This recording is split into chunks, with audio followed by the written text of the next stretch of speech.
Je m'appelle Jacques Morel. Mon travail, c'est de faire des formations chez les cordistes et tout ce qui est travaux en hauteur. Pas uniquement les cordistes, mais toutes les formations qui peuvent avoir un lien avec les travaux en hauteur. Donc c'est assez large comme domaine. Il y a un point commun, c'est l'utilisation de la corde et des outils anti-chute. Donc manipuler des EPI et des tas de choses. En dehors de la formation, qui tient à peu près 2/3 de mon temps, j'ai un boulot de travailleur cordiste, c'est-à-dire que je vais travailler sur des chantiers.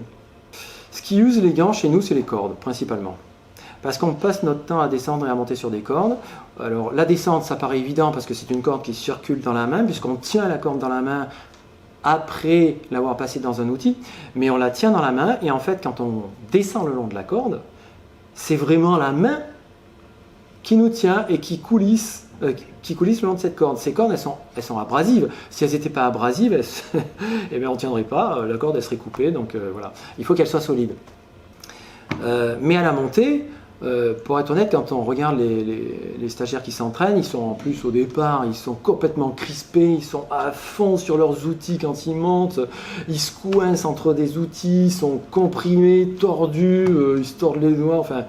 sans les gants, mais ils s'abîment les mains. Et d'ailleurs, en reparlant des championnats de France de cordistes, il y a des cas de figure où des candidats n'ont pas mis de gants, et on a vu du sang, mais régulièrement.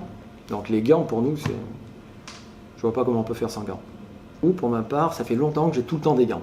C'est la globalité de la main qui fait que ça donne un sentiment de sécurité. En plus, on est tout le temps couvert. On a des pantalons, c'est des EPI. On a des chaussures, c'est des EPI. On est couvert d'EPI. On est protégé. Quelque part, c'est une sorte d'armure.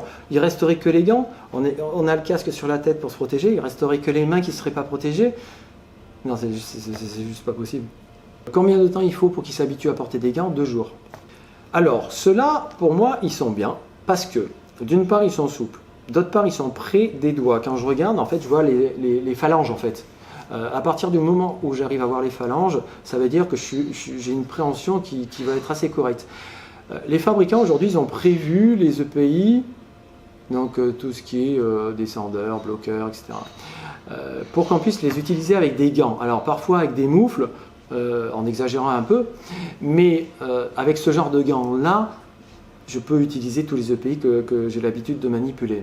Alors ceci particulièrement, ce qui est vraiment chouette, c'est qu'il y a un sentiment de solidité. Je connais la fibre, plus ou moins, mais je sais que c'est très résistant à l'abrasion, et pour nous, en fait, il faut qu'on ait des gants qui puissent être résistants à l'abrasion.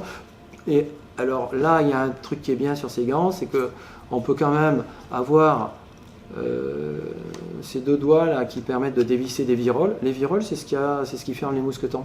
Donc en fait, on passe notre temps à les fermer, à les ouvrir. Si j'ai ça là et que je puisse sentir la matière, parce que entre 2 mousquetons, on a vraiment des différences subtiles.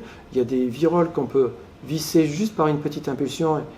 C'est tellement bien dimensionné et tellement bien pesé au niveau matière que ça se visse tout seul. Donc du coup, ça me permet de le faire. Ces gants-là, ils me permettent de le faire. Enfin, c'est quand même une partie de l'âme, les mains. Tu vois, les mains, ça fait beaucoup de choses. Donc, il faut les protéger plus que d'autres parties du corps, je pense.